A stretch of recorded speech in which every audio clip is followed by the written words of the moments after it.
Senator Mitt Romney said goodbye to the U.S. Senate this week. He delivered his farewell address. I'm going to tell you a little story about Senator Romney that involves some pancakes and a fight over a $2 cup of coffee. In January of 2018, Senator Orrin Hatch announced that he would not run for another term in office.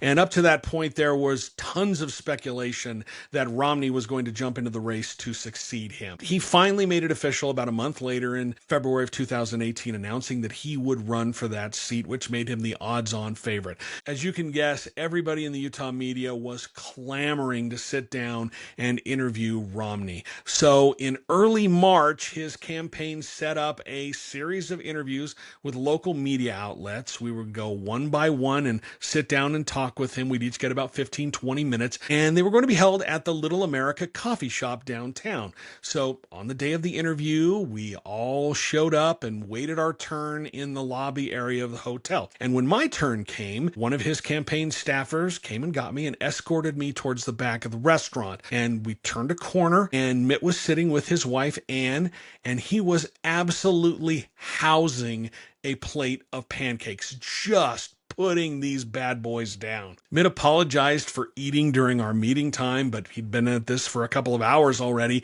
hadn't had breakfast yet. I said it was absolutely no problem, and I ordered a cup of coffee to have while he finished his breakfast. And then Mitt started to expound on his love of pancakes for several minutes. It was amazing. He said that they were one of his favorite breakfasts, but nobody made them quite as good as his wife Ann could. And he just went on and on and on about pancakes. It was absolutely delightful and also kind of surreal, because here was a guy who just 6 years before that was the Republican nominee for President of the United States, and he's going on and on and on about pancakes. And that serves as a good reminder, because sometimes we forget that politicians are people too. They have lives away from the political arena like the rest of us. They have families, they have hobbies, and some of them really, really love pancakes. After we finished our interview time, I asked the waitress for my check for my coffee, but Romney said it was already covered. He'd already paid for it.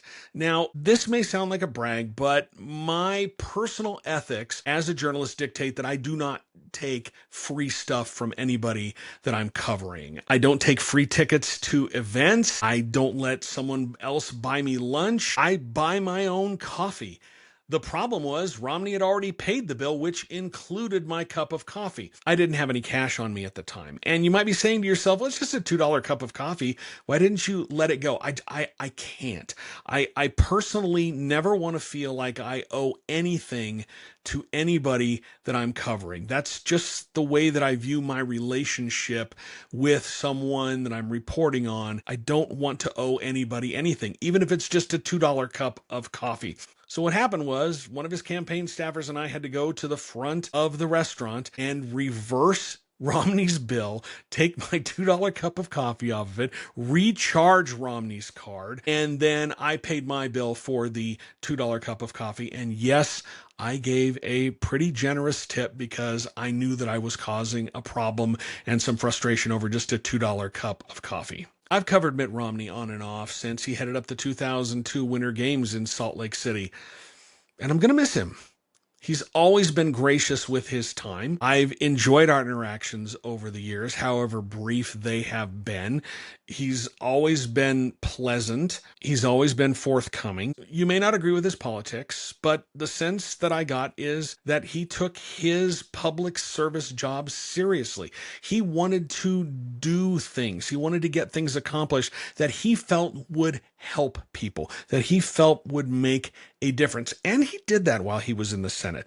He found a sweet spot where he could work with people on the other side of the aisle and passed a number of really significant pieces of legislation during his one term in Washington. I wish him well as he retires from public life. And I think one of the things that he's looking forward to is he won't have to deal with reporters like me anymore. Godspeed, Senator Romney, and thank you.